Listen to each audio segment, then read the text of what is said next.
A Republican contractor's database of nearly 200 million voters from all walks of life and all political ideologies is under fire because it turns out that their database was left exposed on the internet for a whopping 12 days. Now we know this thanks to a cybersecurity researcher by the name of Chris Vickery, and he does research to see what type of vulnerabilities there are out there in regard to private information of private citizens.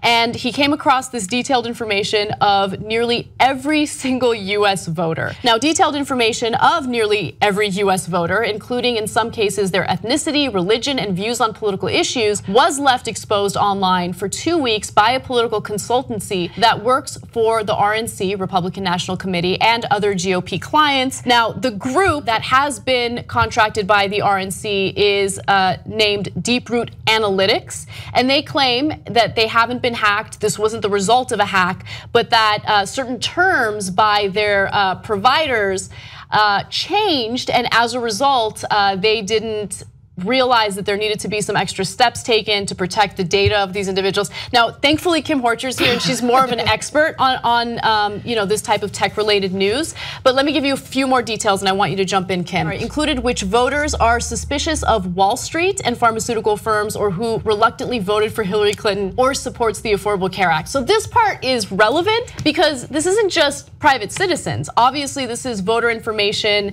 that also includes public figures, politicians, and so there might be some Republicans in Congress who might have reluctantly voted for Hillary Clinton. Like, obviously, this is incredibly private information for a lot of people, and to know that it was just out there, vulnerable for anyone, is concerning. A lot of that information is technically public record, besides the who reluctantly voted for Hillary Clinton, who is an opponent of the Affordable Care Act, whatever, like things like name, where you live, what your party is, blah, blah, blah. This isn't the first time Vickery has done this. Earlier this year, he found 87 million Mexican voter records on an exposed database. And then later he found, or before he found several US voter databases online totaling 18 million voters, and the state of Louisiana's entire database of 2.9 million voters. Now, we have this company here kind of blaming a third party, and that, in my experience, seems to almost always be the case, where this very sensitive and very important data has been put in the hands of someone else who is in some way vulnerable or some way exposes whatever the information is. This is how things get exposed in the Internet of Things quite often. And I also think this is kind of symptomatic of, as a society, we've kind of been taught to stop caring about our own data privacy. Right. And we get asked by certain websites to share all of our Facebook info, or share all of our contact info, or all of it's posted out there, and we think, oh, it's fine, it's okay, but it's not okay. You have to stop being willing to wholesale give up all of your privacy, all of your data, because that will be used against you one day, or what do you sold. Do? Okay, so here's my question. In response to that, though, what do you do when you want to register to vote? I mean, you have to use your address, and to know that, look, there are people who go to extreme lengths to keep their address private, right? And what do those people do if they come across stories like this and they want to vote, they want to be part of this democratic process, right? But they also want to maintain their privacy, especially where they live or which issues matter to them. Maybe they don't want their, political ideology to be out there available for the world to see. You know what I'm saying? We need to do better with our state and federal security measures. I mean, in the last election, we found some of the voting machines were over 10 years old or running on software that had Windows 98 involved. Wow. We have to be better about that. We have to value our privacy more. And I think this is, I see these stories, not this extreme, but I see them all the time. And like you said, people who do want to vote and do want to be part of the democratic process, but don't want their stuff shown, that's perfectly fair. And I know while this is publicly available information, it's all together, it's all easy to read. I hope this was also a database, not a bunch of spreadsheets like I read. But yeah, it should be worrisome. Yeah, and by the way, not all of the information that was in this database was publicly available. No, just some of it was just publicly some of available. It, yes. And still, you don't want it all organized like that. Right. I hope this does a little further damage to the argument that the only reason that the DNC was hacked in the 2016 election was because the DNC has porous internet security.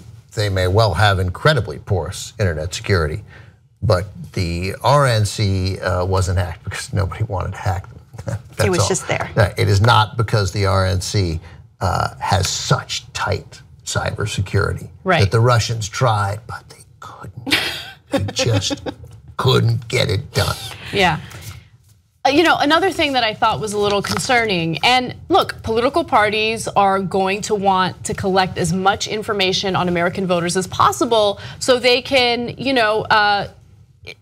calibrate their campaigns in a way that appeal to the most voters as possible. I mean, that's common sense.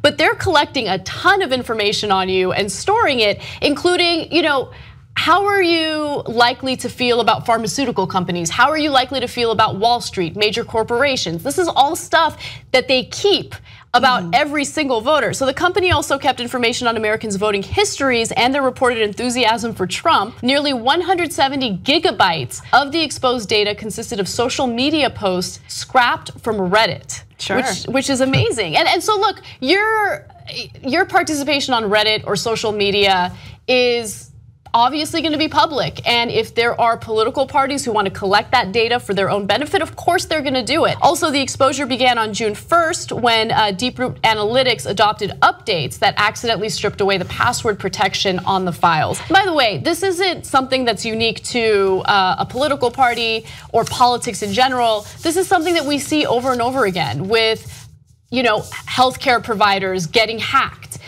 This stuff happens all the time. And so I think there needs to be a general awareness of it. There needs to be measures taken to protect people's privacy. I can't even tell you how many times I've had to call my credit card company and be like, yo, didn't spend $800 at whatever restaurant last night. That's insane.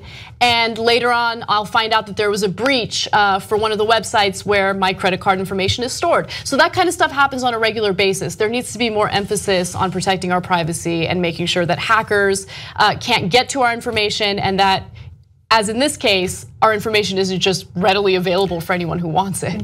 I think I speak for Anna when I say, thank God Kim was here for this story. Yeah. I know stuff. No, okay, fine. She probably, I would have helped you not at all. So you would have had to do the story on your own. It's okay. You at least had someone who understood what you were talking about. I'm not helpful in other stories, so right. it works out. Membership helps fund the Young Turks. You know one great thing about that? That means we're not accountable to anyone but you guys. That's why we're strong together, because we built this show around you.